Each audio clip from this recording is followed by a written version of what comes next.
Hi Lexi, welcome in. So I noticed that you marked down on your medical history form that you use chewing tobacco. Would you mind telling me a little bit about that? So I chew it about 3 times daily it's been about 4 years now. And I tried to quit, but I relapsed after a few days last time. Yeah, thank you for sharing. Would you be okay if we talked about some of the risks associated with tobacco use? Yeah. Perfect.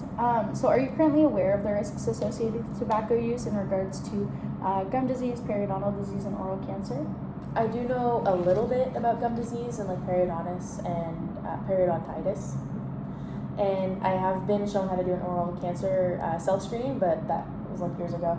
Yeah, perfect. So I'll definitely show you how to do an oral cancer self-screening again, just to go over it. And then again, I'll go over some of the risks with you as well. Are you interested in quitting at all? I definitely do want to quit, but again, I've tried before and I'm afraid of relapsing again. I get that quitting can be hard, but I am here to help.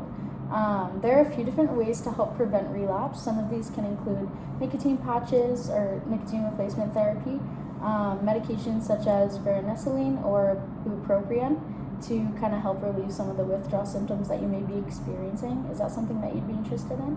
Yeah, for sure. Perfect. So we're going to move on to the oral links that tobacco has on your mouth, such as gum disease, periodontal disease, and oral cancer.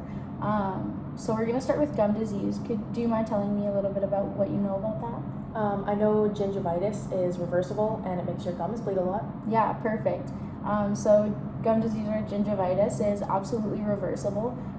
So we do want to catch it really early. And again, it does make your gums bleed a lot. This happens when you chew tobacco because there's not as much saliva production in your mouth, which means your mouth gets dried up more easily, and it kind of just causes that inflammation in your gums. It can also lead to decay because when you're eating, you need saliva to kind of help wash away all the food in your teeth to kind of help prevent acid attacks from happening, which do cause decay. Yeah. Wow, I didn't know it could cause cavities. Yeah, tobacco can cause all sorts of issues, like cardiac issues such as heart attacks, stroke, and such. But orally, one of the main concerns that we have is oral cancer and periodontal disease. Would you mind telling me a little bit about what you know about those?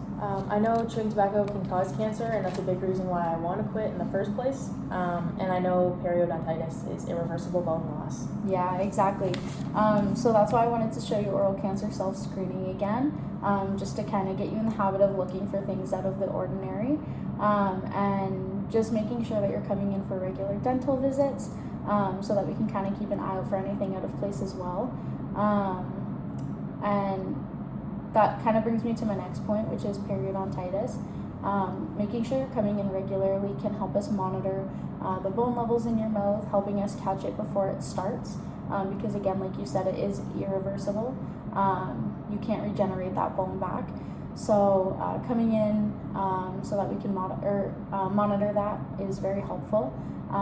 Tobacco is also a modifier for periodontitis, which means you are at higher risk for getting it and for it progressing faster as well. So again, like we want to catch it and we want to stop it as soon as possible. Wow, I've learned so much. Thank you. Perfect. I'm glad. Do you have any more questions at all? No. Perfect. So kind of just to recap, you want to quit, but you're afraid of relapsing again. So I'll recommend a few pharmacological replacement therapies for you, such as nicotine patches, to sort of help you with that, so that the withdrawal effects aren't as prominent. And then we also went over the link between tobacco use and gum disease, periodontitis, and oral cancer. So I'm just going to show you how to do that oral cancer self-screening as well. And then I think the last thing left to do is just to set a goal for you. You mentioned wanting to quit pretty soon, so do you think a week is kind of a good timeline for you to do that? Yeah, I think that's perfect. And I think that the nicotine patches will be really helpful for me quitting. I just went cold turkey last time, that clearly didn't work. So. Yeah, going cold turkey is definitely really hard just because those withdrawal symptoms hit you really hard. So the nicotine patches hopefully will really help you with that. So I will set up a follow appointment for about a week from now, and then you can come in, we can kind of monitor how you're doing with that. Does that sound good? That's great, thank you. Perfect, thank you. Thank you.